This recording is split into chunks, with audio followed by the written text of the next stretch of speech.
Hello and welcome to Lost Love Chronicles. Dear listeners, before we get started, drop a quick hi in the comments and let us know where you're tuning in from. Also, if you have any suggestions for us to make the channel better, please let us know. Now let's start with the story. My brother said I've been a failure since birth, and my parents silently agreed. So I walked out. But what happened after left them all speechless. My name's Kevin. I'm 28, male, and I've been sitting on this story for a while. It's about my family, and honestly, I feel like I'm losing my mind trying to figure out if I'm in the wrong here. I really need an outside perspective because this has been weighing on me for too long. Okay, so let me lay this out. Thanksgiving at my mom's house has always been a ritual of chaos, not the warm, fuzzy kind you see in movies where everyone laughs over burnt turkey, but the exhausting, why am I here again type. It was always the same, like clockwork. I knew exactly what I was walking into the second I parked my car out front. Mom's house looked the same as it always did. The peeling white paint and crooked shutters clung to the 1990s like they didn't know time had moved on. But it wasn't about the house, it was the people inside. Walking in, I braced myself like a boxer stepping into the ring. The smell of turkey and pie hit me first, warm and nostalgic, for a second, anyway, until Mom's voice cut through the air. "Aaron," I said, pumpkin. She was yelling from the kitchen, loud enough to rattle the cabinets. Does nobody listen to me anymore? Aaron, my younger sister, looked like she regretted every decision that led her to this moment. She stood stiff by the counter, clutching a plastic pie box like it was some kind of shield. "It's what the store had, Mom," she said, barely audible. "Excuses, excuses," Mom muttered, turning back to the stove and slamming a pot onto the counter hard enough to make me flinch. I thought about sneaking out before anyone noticed I was there, but it was too late. Dad, already stationed in his recliner with a beer and a blank stare, was half watching the football game and yelling like the players on TV could hear him. He glanced over and snorted. "Well, look who decided to show up," he said, gruff as ever. Before I could respond, Jared, my older brother, spotted me from the kitchen. He was leaning against the counter, a soda can in one hand, that signature smirk plastered across his face. "Kevin, the prodigal son returns," he announced, spreading his arms like he was welcoming royalty. "What happened? Did Google Maps finally show you how to get back here?" "Nice to see you too, Jared," I said, my voice flat. I walked past him and set the pie I'd brought down on the table. Jared didn't let up. "Still riding solo? No kids, man. What's the plan, bro? Waiting for a miracle?" I forced a laugh that sounded more like a cough and didn't answer. Just turned and headed to the kitchen, hoping Mom might be a safer interaction. Spoiler, she wasn't. "You're late," she said without even glancing up from the stove, stirring something so aggressively it looked like the spoon might snap. "Traffic?" I lied, even though the truth was I'd been parked outside for 20 minutes, just sitting in my car, psyching myself up to walk through that door. Dinner wasn't even ready yet, but somehow, it already felt like I'd been here for hours. Mom's house had that effect, a kind of black hole energy that sucked the time and patience right out of you. Every Thanksgiving felt like stepping into a time machine where nothing ever changed. Not the mismatched furniture, not the lingering smell of old carpet and bleach, and definitely not the people. Dad was practically fused to his recliner, eyes glazed over at the football game. Jared, meanwhile, was doing his usual routine, planting himself like he owned the place, swaggering around with his practiced smirk and smug commentary. He was the golden child. Always had been. The one who stayed close to home, married his high school sweetheart, and popped out kids like he was following a manual. I, on the other hand, had moved out, gotten a decent job in another city, lived a quiet life, and somehow, that translated into family disappointment. "Yo, Kevin," Jared called from the living room, loud enough to make sure everyone could hear him. "You still at that desk job? How's the corporate hamster wheel treating you?" "It's fine," I replied, keeping my tone as neutral as possible. "Fine," he repeated, snorting. "Man, you used to have big dreams. What happened to that? Thought you were going to be some hot shot." I didn't take the bait. Instead, I stared at the bowl of chips on the counter like it had suddenly become fascinating. It was easier to pretend to be distracted than to give him the reaction he wanted. Erin finally joined me in the kitchen. Her shoulders looked weighed down by 100 tiny, invisible burdens. "Mom's losing it," she whispered, glancing over her shoulder like she was worried Mom could hear her through the steam and shouting. "She's been losing it since we were kids," I muttered back. Erin stifled a laugh, eyes flashing with something between amusement and exhaustion. "What's up with Jared?" she asked, opening the fridge and pulling out a bottle of soda. "He's on one tonight." "He's always on one," I said, rolling my eyes. You'd think being Mr. Perfect would keep him too busy to mess with me. But nope. Erin shrugged. "Well, at least you don't live here. You don't have to deal with this all the time." She had a point. I only had to survive this circus once or twice a year. She was still stuck in town, working 2 jobs, and somehow managing to deal with Mom's constant nitpicking and Jared's ego. Aaron, where's the gravy? Mom's voice cut through the room like a whip. Like the world was ending. That's how Mom yelled for the gravy. Aaron sighed, muttered something under her breath, and went to deal with it, leaving me standing there alone again. I leaned against the counter and glanced at the clock, wondering how long I had to stay before it was socially acceptable to leave. An hour? 2. I was already counting the minutes. Kevin, Jared's voice boomed from the living room again. You gonna sit in there all night? Come be sociable, man. It's Thanksgiving. Translation. Come out here so I can mess with you in front of everyone. I took a deep breath, clenched my jaw, and walked into the living room like I was heading to a firing squad. Jared immediately patted the cushion next to him on the couch like we were long-lost buddies. Come on, sit, he said with that same smug grin. Tell us about your exciting life. I sat. I don't know why. Maybe because standing would have made it too obvious I was avoiding him. But the grin on his face told me exactly where this was going, and it wasn't anywhere good. He leaned back, crossed his arms, and started in. Still no girlfriend, huh? Dad cut in without even looking away from the game. Lay off him. Jared laughed like it was all harmless fun. What? I'm just asking. We're all family here, right? No secrets. I clenched my fists in my lap, doing everything I could to keep my tone steady. No, Jared. No girlfriend. Thanks for asking. Shocker, he muttered, his voice thick with sarcasm. Mom walked in just then, wiping her hands on a towel. Maybe you're being too picky, she said casually, like she was commenting on the weather. Dinner's ready, she added, cutting Jared off before he could lob another insult. I stood up, thanking whatever higher power was out there. At least dinner meant a change of scenery, even if it was just from the couch to the dining table. A temporary reprieve, sure, but I knew better than to think the worst was over. Jared wasn't done, not by a long shot. And deep down, I knew this wasn't just about him. It was the entire family dynamic, the roles we were all silently assigned and expected to play year after year. Jared, the golden boy. Me, the black sheep. Aaron, the overlooked middle child. And Mom. She was the ringmaster, orchestrating the whole performance like it was tradition. It was exhausting. But this was Thanksgiving at Mom's house. Same mess, different year. Sitting at the dinner table was like stepping onto a battlefield, except the weapons weren't bullets. They were forks, knives, and relentless passive aggression.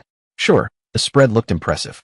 Mom's turkey sat in the center like some overcooked trophy bird, surrounded by every side dish imaginable and a few appetizers that looked store-bought. But the atmosphere? It was as tense as the time Aaron accidentally spilled sauce on Jared's wedding tux. Everyone sat in their usual spots like it was assigned seating, like we were characters in some long-running family sitcom with the same worn-out script every year. Dad took his place at the head of the table, commanding the room without actually saying much, just his presence enough to keep the structure intact. Mom sat next to him, ready to swoop in with either corrections or guilt trips, depending on what the situation called for. Jared, of course, slid into the seat directly across from me. Naturally, like he had to ensure prime placement for maximum needling. Aaron and I filled in the gaps, the supporting cast in this annual production. The setup practically guaranteed Jared would have a clear shot, and as expected, he wasted no time pulling the trigger. So, Kevin, he began, pausing mid-chew, his fork frozen like he was posing for a painting. Or did you finally learn how to enjoy real food? I didn't bite, figuratively.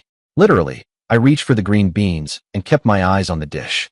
Looks great, Mom, I said, trying to redirect the conversation before it spiraled. Mom offered a faint smile, the kind that lasted exactly long enough to let you know she noticed, then promptly shifted gears. You could use a little more on your plate, Kevin. You're looking thin. Are you eating enough these days? I'm fine, I replied, keeping my voice calm. Just trying to stay healthy. Jared chuckled like I'd said something ridiculous. Healthy? You're practically wasting away. You know, some of us actually work out. Maybe you should try it sometime. I didn't look up.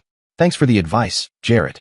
You're welcome, he said, flashing a grin like he'd just offered me some life-changing wisdom. Aaron, clearly sensing the growing tension, jumped in to shift the focus. So, Jared, how are the kids doing? Oh, they're great, Jared said, puffing up with pride like someone had hit a switch.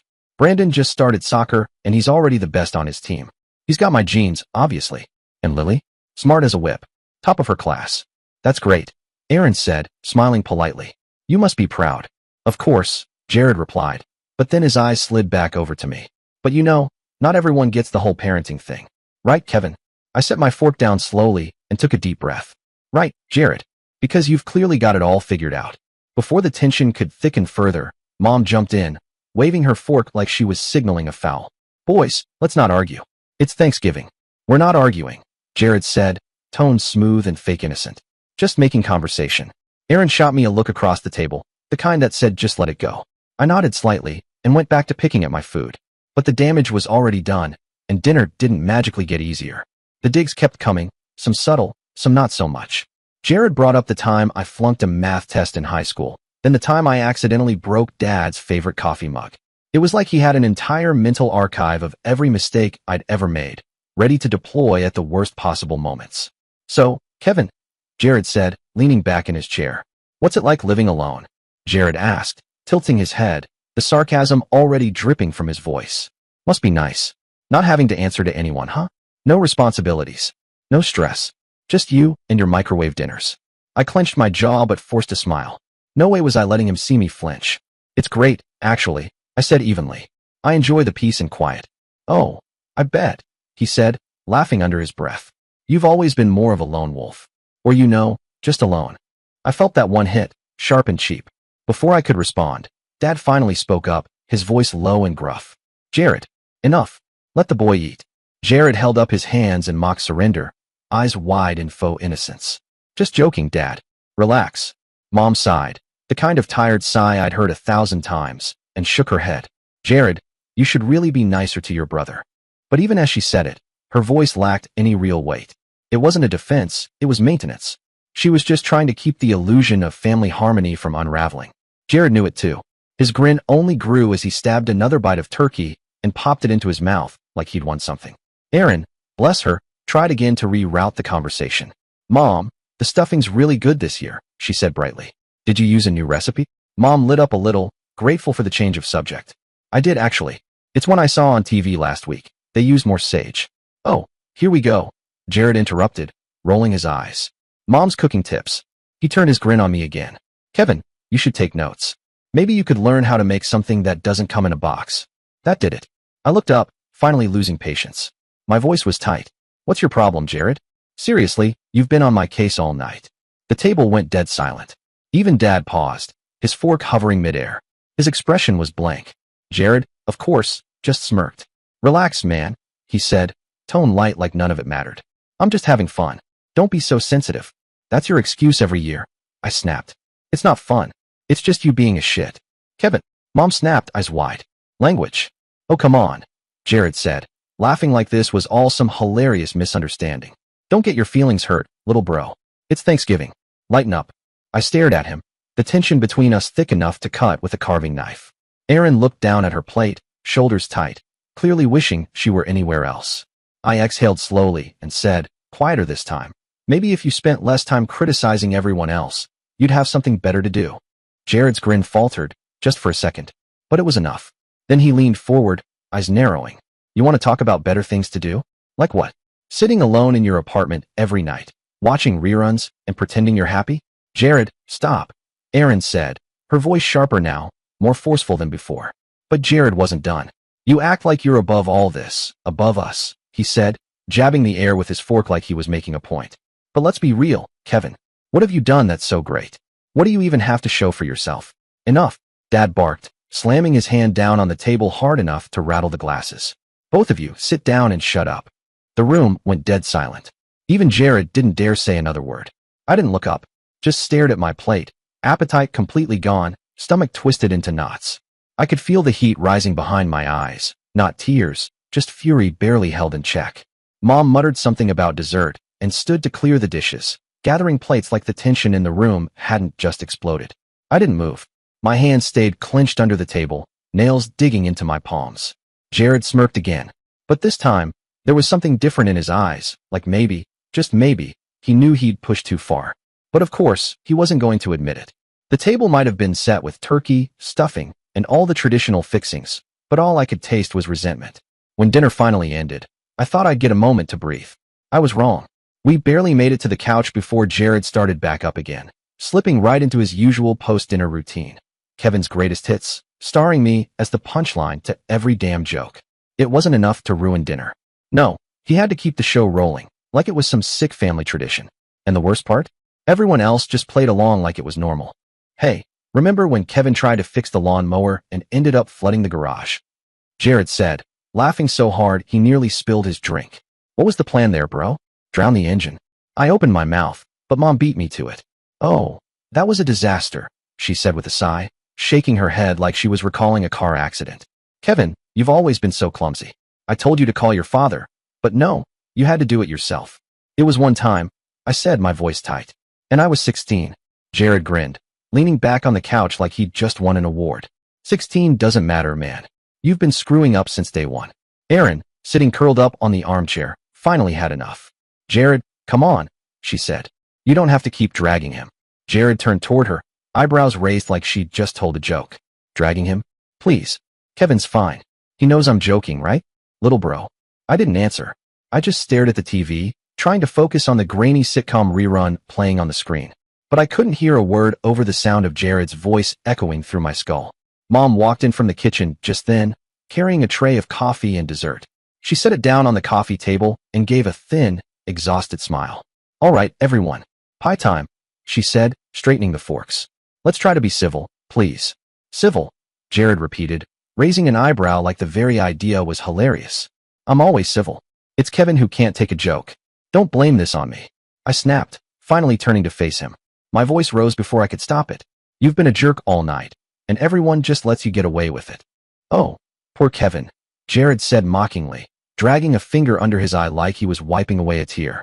Always the victim. Boo-hoo. Maybe if you didn't make it so easy, I wouldn't have so much material. Jared, Mom said sharply, her voice cutting through the room. That's enough. But Jared wasn't done. He never was. What? He said with mock innocence. I'm just saying what everyone's thinking. Look, Mom, you're the one who's always cleaning up after him. How many times did you have to call his landlord to bail him out? And let's not forget college, 2 semesters and out. Real impressive. Jared, seriously, shut up, Erin said. Her voice, louder now, cracked slightly with emotion. Oh, don't start, Erin. Jared shot back, his voice cold. You're no saint either. You're 28 and still living in Mom's basement. You're just mad I'm saying out loud what we're all thinking. I'm not living in the basement. Erin yelled, her face flushing red. It's temporary, and you know it. Yeah, sure, Jared said, rolling his eyes. Temporary, like how Kevin's career is really taking off. I stood up, fists clenched at my sides. I could feel my pulse pounding in my ears. You've got a lot to say for someone whose entire life revolves around putting other people down, I said, voice tight with rage. What's your deal, Jared? Are you that insecure, or do you just get off on being in? Jared's grin vanished. Watch it, Kevin, he said, his tone suddenly sharp. Don't start something you can't finish. Oh, don't worry, I said, stepping closer, the space between us shrinking. I can finish it just fine. That's when Dad finally snapped. His voice thundered across the room. Both of you sit your butts down. I'm sick of hearing this crap. But I wasn't letting it go. Why don't you say something to him for once? I shouted, pointing directly at Jared. He's the one causing problems, but you all just sit there and let him. Don't drag me into your bullshit, Dad growled, glaring at me like I was the problem. Jared let out a low, bitter laugh. See, even Dad agrees. You're the problem, Kevin. You know what? I said, my voice rising with every word. Screw this. Screw you. And screw this whole family dynamic where Jared gets to act like a king and the rest of us are just supposed to take it. Mom gasped like I'd slapped her. Kevin, how dare you talk like that? How dare I? I shot back, my voice sharp and rising. How dare you let this happen, year after year? You enable him. You all do. And I'm done with it. The room went silent. You could have heard a fork drop. Even Erin looked like she wanted to disappear into the couch cushions. Her eyes darted between us, full of tension and fatigue. Jared just sat there with that same smug smirk, like he'd won. Like he always won. But for the first time, I didn't care. You know what, Jared? I said, my voice steady now, calm in that dangerous kind of way. You're not better than anyone here. You're just loud. That's it. And one day, when your kids grow up and start resenting you the way we resent you, maybe then you'll figure it out. But until then, go to hell. I grabbed my coat from the back of the chair and headed straight for the door. Kevin, Mom yelled after me. You're not leaving like this. Watch me, I said, and slammed the door behind me hard enough to rattle the frame. Outside, the cold hit me immediately, but I barely noticed. I sat in my car, hands shaking on the steering wheel, adrenaline still pulsing through my veins. My phone buzzed in my pocket, probably Mom, maybe Erin. I didn't even check. For the first time, I felt like I'd finally said what needed to be said. Jared could sit on his little throne and smirk all he wanted. I wasn't going to be his punching bag anymore. But something didn't feel right. It was like the night still had something left to give, something ugly and unfinished. A weight that hadn't fully lifted. I was just about to start the engine when the front door burst open. Jared stormed out, coatless, furious, his breath puffing out in clouds against the freezing air. His footsteps were heavy on the driveway, each one echoing like a warning. He came straight toward my car like a bullet. Before I could even think, I rolled down the window halfway. Instinct, maybe. "What the hell is your problem?" he shouted, his voice sharp, cutting through the cold like a knife. "My problem?" I snapped back. "You're the one who's been pushing buttons all night." "Oh, don't start that crap again," he growled, slamming his hand down hard on the roof of my car. "You think you can just walk out like that? Throw your little tantrum and leave the rest of us to clean up the mess." "Mess?" I laughed bitterly. "The only mess here is you, Jared. You've been a self-centered prick your entire life, and everyone just lets you get away with it." Jared's eyes narrowed, and for a split second, I thought he might actually hit me. His fists clenched at his sides, jaw tight. "You're a real piece of work, you know that," he spat. "Acting like you're so much better than the rest of us. Well, guess what, Kevin? You're a joke. Always have been. Better a joke than a bully," I snapped. I opened the car door and stepped out, the cold air hitting me like a wall. My pulse was pounding in my ears, my heart slamming against my ribs. But I wasn't about to back down, not this time. We stood there in the driveway, just a few feet apart. The tension between us was suffocating, thick enough to choke on. Jared towered over me, his fists clenched. I wasn't sure if he was going to swing or just keep flapping his mouth, but either way, I was done flinching. "Go back inside, Jared," I said, my voice low and steady. "Go back to your perfect little life and leave me the hell alone." "Or what?" he said, stepping closer. His breath fogged in front of him like smoke. "You gonna hit me? Go ahead, Kevin. Show everyone what a tough guy you are." I didn't move. My hands were at my sides, shaking with anger, but I kept them there. I wasn't going to give him the satisfaction. "Pathetic," Jared spat, shaking his head. "You can't even stand up for yourself. No wonder nobody respects you." That was it. I didn't think. I just reacted. My hand shot out and shoved him, hard, right in the chest. He stumbled back a step, caught off guard, his eyes going wide with surprise. "What the hell, man?" he said, regaining his balance. "You don't get to talk to me like that anymore," I said, my voice trembling but firm. "I'm done, Jared. Done with your crap. Done with this family. Done with all of it." Jared's face twisted into something ugly. "You think walking away makes you better than me?" he snapped. "You're just a coward. Always have been, always will be." "I'd rather be a coward than a bully," I shot back. "At least I don't need to tear other people down to feel good about myself." The sound of the front door opening cut through the standoff like a crack of thunder. Erin stepped outside, her face pale, eyes wide. "Guys, stop it," she said, her voice shaky but loud. "Just stop. This is insane. Stay out of this, Erin," Jared snapped, not even looking at her. "No, I won't stay out of it," she said, moving between us, standing like a wall. "You're acting like a maniac, Jared. And Kevin," she turned to me, "you're not helping. Both of you need to grow up." I took a step back, breathing hard, my jaw clenched so tight it hurt. "I'm not the one who started this," I said. "And I'm not the one running away." Jared shot back, venom in every word. Erin turned to me again, her eyes softer now. "Kevin, please. Just come back inside. Let's figure this out." I looked at her, but the weight of the years, the silence, the jabs, the roles we were all forced into, pressed down too hard. I shook my head. "There's nothing to figure out, Erin. Jared made it pretty clear how he feels about me," I said, my voice flat. "And honestly, I don't care anymore." Erin looked like she wanted to say something, her mouth opening slightly, but Jared cut her off before she could get the words out. "Good. Go," he sneered. "Nobody's stopping you." Erin snapped. "For once in your life, Jared, shut up." It startled both of us. Her voice rang out into the cold night, raw and furious, like she'd been holding it in for years. We all froze, standing there in that freezing driveway, three siblings stuck in a storm of resentment, pain, and unspoken rage. None of it was new, but for the first time, it was all out in the open.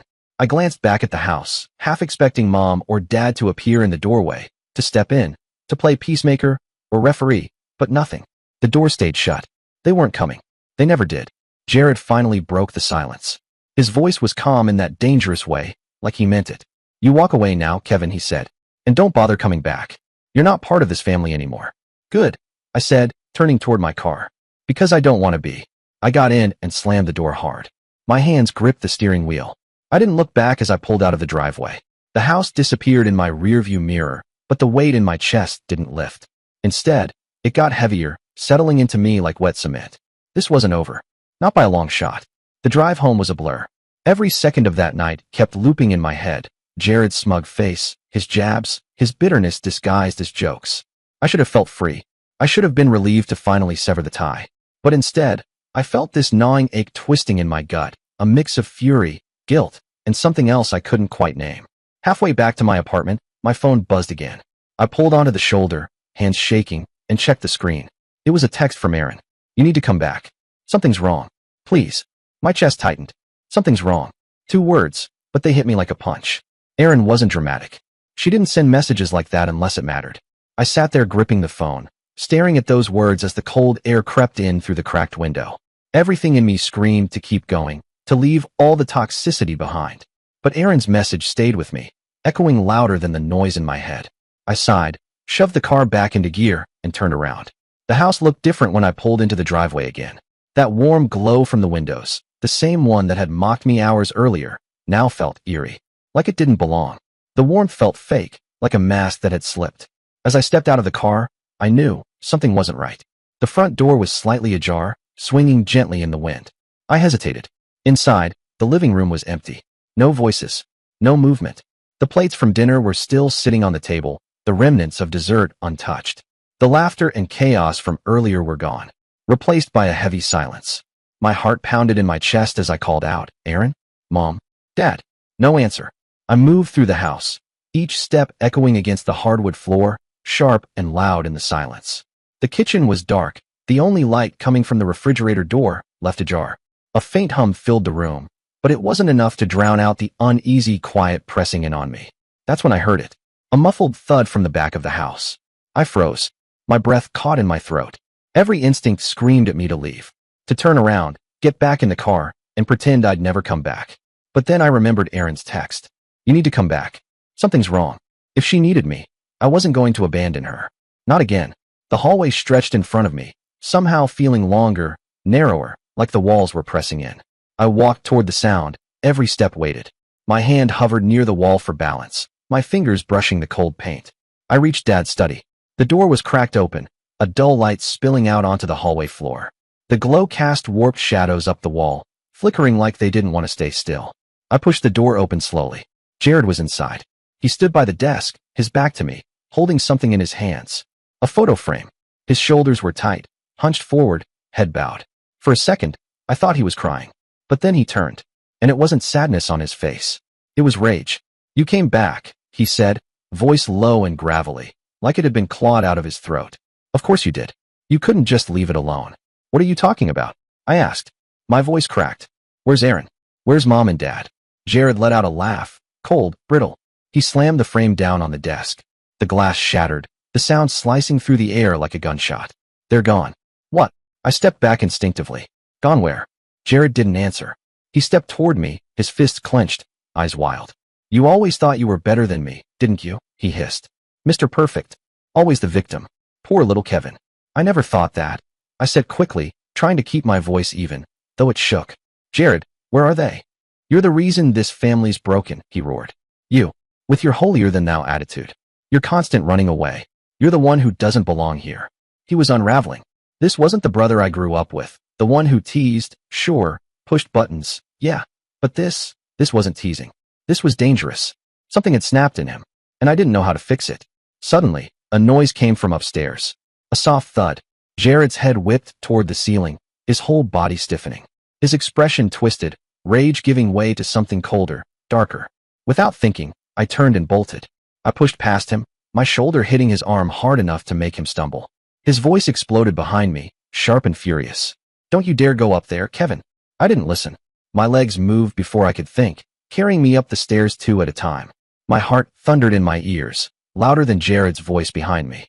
At the top of the stairs, light spilled out from under one of the bedroom doors. I ran toward it, my hand closing around the knob before throwing the door open. Erin was sitting on the floor, her back against the bed, her legs pulled up to her chest. She looked up at me, her face pale, her eyes wide with fear. "Kevin," she whispered, her voice trembling. "He's lost it." "What happened?" I asked, dropping to my knees beside her. Before she could speak, Jared's voice exploded from the hallway, closer this time. Get out of there, Kevin. Now, I stood up fast, positioning myself between Aaron and the door just as Jared appeared in the doorway. His face was twisted in fury, eyes wild, chest heaving. She texted you, didn't she? He snarled. She had to drag you back here to play the hero. You always need to be the hero. Jared, stop, I said, forcing my voice to stay steady. Whatever's going on, we can fix it. Just calm down. There's nothing to fix, he screamed, stepping into the room. His voice cracked with rage. This family's broken, Kevin. It's been broken for years, and it's your fault. You and Aaron, always ganging up on me. Always making me the bad guy. Nobody made you the bad guy, I said, standing firm. You did that all on your own. He lunged, but I was ready. I sidestepped fast, grabbing Erin's arm and pulling her to her feet. Get out, I whispered, and she didn't hesitate. As she bolted past me, I caught sight of them, Mom and Dad, standing frozen in the corner of the room like statues. They weren't yelling. They weren't trying to break it up. They weren't doing anything. Just standing there, watching. Spectators at a train wreck. Do something. Erin screamed, her voice rising in panic. He's losing it.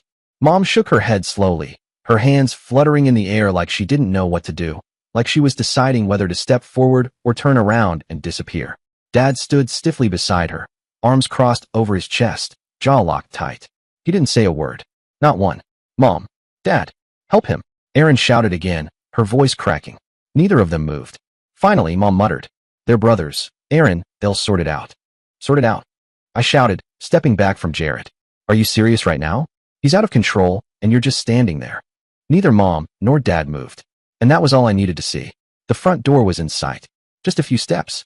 Then I felt it, Jared's hand clamping down on my arm, yanking me backward. Instinct took over. I turned and swung wildly. My fist connected with his jaw with a solid thud. He stumbled back, not hurt, just stunned, and I didn't waste the opening. Go, I shouted to Erin, pushing her toward the door. Now, she froze for half a second, eyes darting from me to Jared. Then she nodded and ran. Jared recovered. Rage etched into every muscle of his face as he charged again. But I was ready this time. We collided. It was raw, messy, desperate. No form, no technique. Just years of resentment crashing into the walls of that house. Every punch was a buried insult. Every shove was an unanswered scream. Two brothers locked in a war that had started long before tonight. It wasn't about who won. It never was. It was about surviving. About not being the one left on the floor. Finally, I pulled back, my chest heaving, sweat dripping down my temple. Jared slumped against the wall, breathing heavy, a cut above his brow. He glared at me, not with the smug superiority I was used to, but with something uglier. Hatred. Real, deep, hollow hatred. And for the first time, I didn't flinch. I saw him clearly. No filters, no family myths. Just a man broken by his own bitterness, poisoning everything around him because he didn't know how to fix himself. I'm done, Jared, I said, my voice quiet but resolute. You can't hurt me anymore. I didn't wait for a response. I turned, walked out the door, and didn't look back. Erin was waiting outside. We didn't say anything until we slid into a booth at a nearby diner, the kind that smelled permanently like burnt coffee and cleaning supplies. She sat across from me, her eyes red, her hands wrapped around a mug that hadn't even been filled yet. I don't think I can go back there, she said softly, her voice trembling. You shouldn't, I replied, my voice steady but soft. You don't owe them anything. Erin didn't look convinced. She stared down at the table, her hands trembling as they tightened around the coffee cup. There's still Mom and Dad, she whispered, like she was trying to remind herself more than me. I shook my head. No, I said, firmer this time. Parents protect their kids. They don't make excuses for abuse or stand by while it happens. That's not love. She didn't respond right away. Her eyes looked wet, brimming with some cocktail of guilt and disbelief. What do we do now? She finally asked, her voice low. We cut them out, I said. The words came out easier than I expected. I took a sip of coffee, the bitterness grounding me. Completely. It's the only way. Erin nodded slowly, the truth of it settling in. Later that night, when I got back to my apartment, I sat on the edge of my bed, my phone in hand. My fingers hovered over the screen for a second, then moved with purpose. Jared. Blocked. Dad. Blocked. Mom. Blocked. With each name that disappeared from my contacts, I felt something shift. The weight I'd been dragging around for years began to lift, little by little. The silence they left behind wasn't hollow. It was calm, freeing. Cutting ties wasn't easy, but it was necessary. The first real step toward freedom. And for the first time in years, I felt like I could breathe. Like I could finally move forward. I don't know what you guys may think, but this is it for me. I'm done with their nonsense. Dear listeners, please share your thoughts in the comments section below and don't forget to like, share, and subscribe.